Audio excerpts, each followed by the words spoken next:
Our next topic in business environment is the new economic policy of India that we will not discuss in detail. But what we have to discuss is the new economic reforms.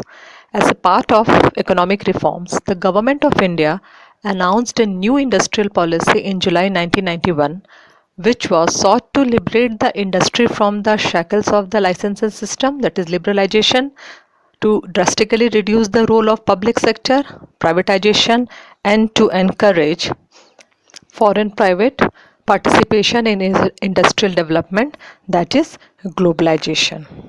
All these three are liberalization, privatization and globalization, that are known as LPG. So the first one is liberalization. The first aspect of new economic policy was liberalization. What does it mean? Liberalization refers to freeing the Indian business and industry from all unnecessary government controls and restrictions so that they can operate more freely. The various measures or mode of liberalization was giving relief for foreign investors, re-evaluation of Indian currency, new industrial policy, new trade policy, import technology was made freely available to all, encouraging foreign tie-ups, privatization in public sector, and many more.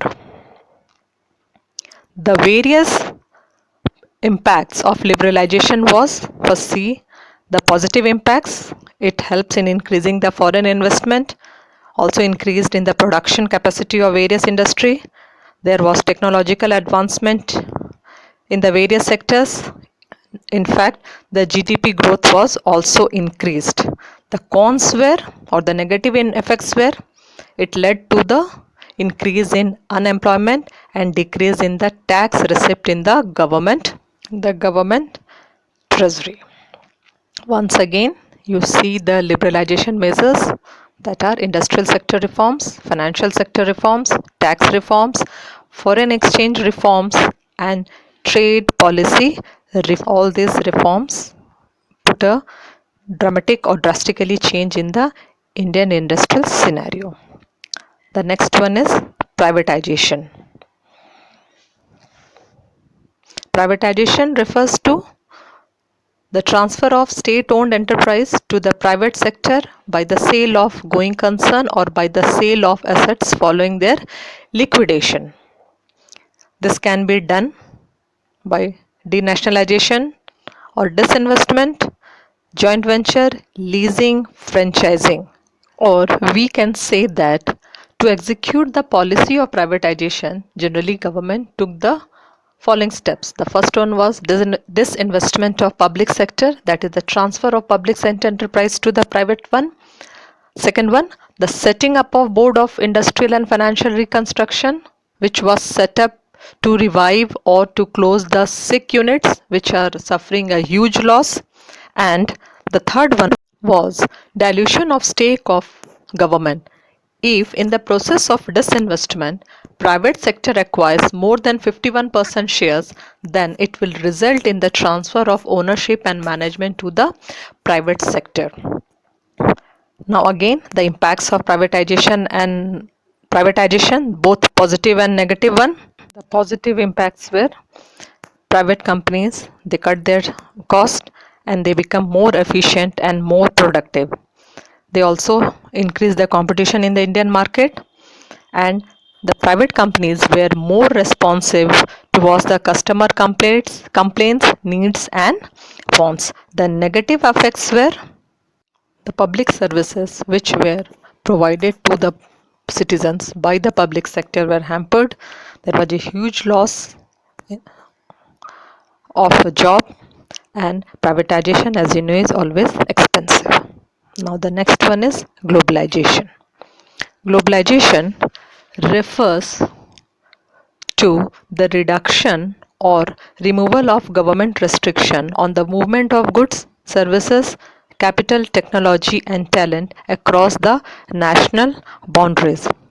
It is the increasing interdependence, integration and interaction among the people and cooperation in various locations around the world.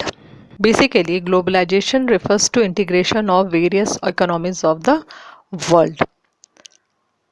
Earlier, the government was very strict in regard of the import and foreign investment, but after new economic policy, the government adopted policy of globalization by taking following measures. They made the import liberal. The FERA was replaced by the FEMA Act. They rationalized the tax structure.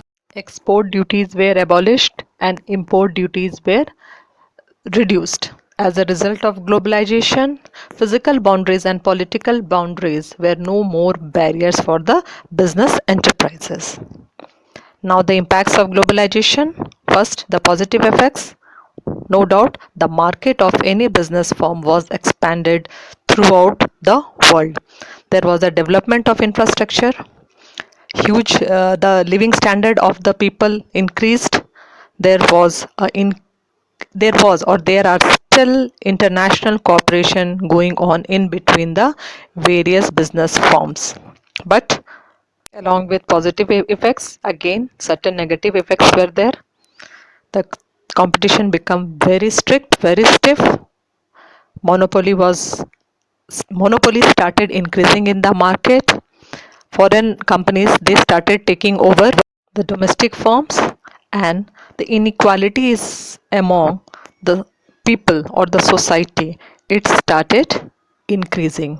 But with all these negative effects, still the three LPG, liberalization, privatization and globalization, has changed the scenario of Indian market a lot. Hope you have understood the topic. Thank you.